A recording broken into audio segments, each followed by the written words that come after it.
For today's ganap naman ay samahan nyo nga ako at ako'y gagawa ng napakasarap na budin. Kung di nyo nga naiitanong, aring budin talaga ay sikat na sikat yan dyan sa Tayabas. Diyan nga talaga nagmumula yung napakasarap na kasaba cake na sikat dito sa Quezon. Dahil nga ako'y natatakam dyan sa budin at malayo yung bilihan dito sa amin, edi gagawa na lang ako ng sarili kong version. Bali yung balinghoy nga pala dyan ay 1 kilo lang yan. Tapos yun nga pala niyadjad na rin, kaya lang ay di kailangan nga para mas pino yung texture ng balinghoy ay ginawa ko ay binilend ko para mas pino or durog. Tapos naman yan, inilagay ko na nga din tong kondensada, inilahat ko na nga yung isang lata dahil parang kulang nga yung nabili kong asukal. Sa totoo lang talaga ay mahilig talaga akong magluto o gumawa ng mga ganyan na kakanin or kahit anong mga ulam. Gusto ko yung makakadiscover ako ng masarap na timpla tapos yun sisikat, ganun. Ay nangangarap lang naman.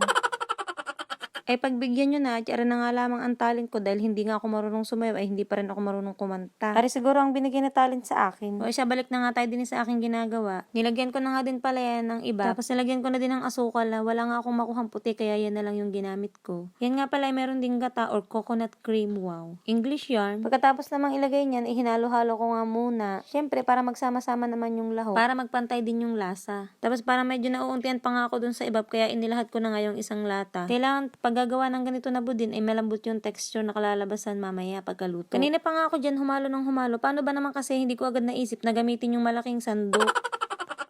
Naisip ko nga habang ginagawa ko to ay kung ibenta ko kaya ito may bibili din kaya. Abay sa panahon nga talaga ngayon ay kailangan ng dumiskarte at talaga naman napakamahal na ng bilihin. Pagkatapos kong haluin yun, nilagay ko naman tong itlog. 2 itlog nga lang yung ginamit ko dyan. Pagkatapos kong ilagay ay syempre hahaluin ko na naman yan. Nung nakaraang nag-pandemic naman ang ginagawa ko noong pambenta yung ubi cheese pandesal noon na sikat na sikat. Tapos gumagawa din ako noon ng homemade siomai. Tumigil lang ako noon gawa ng nagmahal yung karne. Inilagay ko na nga din pala itong tinunaw ko na margarine. Siyempre, napakagaling ko naman talaga at panibagong paghahalo na naman yan. Ewan ko na lang ba kung di pa to sumarap. Pagkatapos naman ito, ay lalagyan ko na yan ng cheese. Bali yung Eden cheese nga pala, ay hinati ko lang din sa gitna. Tapos yung kalahati, ilalagay ko na yan dito para naman mas masarap. Tapos yung kalahati, ay ilalagay ko naman dun sa ibabaw pang toppings. Hindi pa nga ito naluluto, ay nai-imagine ko na nga agad yung lasa. Abay, sigurado naman talaga ako na halos magiging kasing lasa nito yung budin doon sa Tayabas. Wow, nangangarap yan. Dahil nga ito ay trial lamang, ay di din ko na inilagay sa lanera at din ko na din yan ilulutuin. Saka ari nga lang yung kakasya doon sa oven at ako'y walang hulmahan na rin. Bali nga pala, yung 1